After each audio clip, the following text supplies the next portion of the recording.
il y a quelques jours, vous aviez refusé le visa à des membres de l'équipe féminine de basket du Sénégal qui devait faire son stage aux États-Unis. Vous avez refusé ce visa-là à des membres de cette délégation, dont 5 joueuses. Pourquoi ils n'ont pas obtenu le visa? Bon, tout d'abord, merci pour l'invitation d'être avec vous ce matin. En réponse à votre question, je suis au regret de ne pouvoir fournir des détails spécifiques. En fait, en vertu de la législation américaine, les dossiers de visa sont confidentiels et je ne peux donc pas commenter dans des cas particuliers. Mais ce que je peux dire, c'est que seuls les agents consulaires des ambassades ou des consulats américains sont habilités à déterminer si un demandeur remplit les conditions requises pour l'obtention d'un visa. Bien que nos agents soutiennent les voyages légitimes vers les États-Unis, la loi américaine impose des critères stricts que les candidats doivent satisfaire pour prouver leur admissibilité.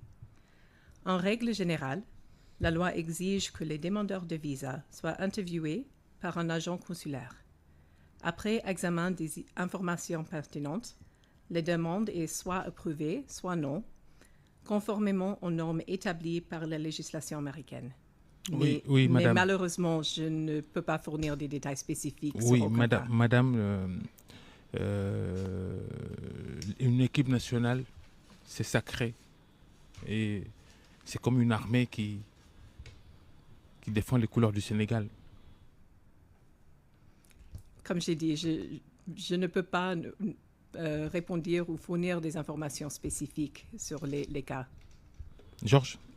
Est-ce que ce refus de visa est lié au durcissement migratoire évoqué par une note du département d'État dans le cadre du Travel Bond? Bon, tout d'abord, il faut souligner qu'il n'existe actuellement aucune interdiction de voyager ou de travel ban visant le Sénégal. On le sait, Ouais. on le sait.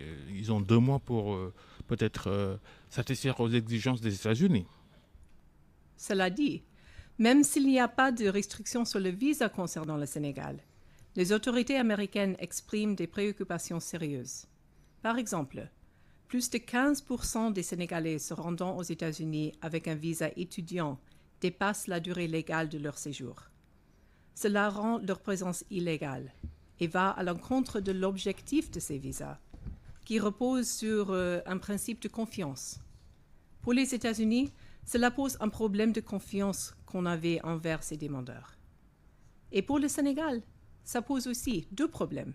D'abord, ces jeunes sont censés revenir au pays après leurs études pour mettre au profit leurs compétences au service du développement national. Ça veut dire que vous avez ciblé donc le Sénégal pour ça? Pour des irrégularités, dépassement de séjour, c'est ça? Nous n'avons pas ciblé le Sénégal. Comme j'ai dit, il n'existe actuellement aucune interdiction de voyager visant le Sénégal, malgré certaines informations relayées dans la presse. Georges?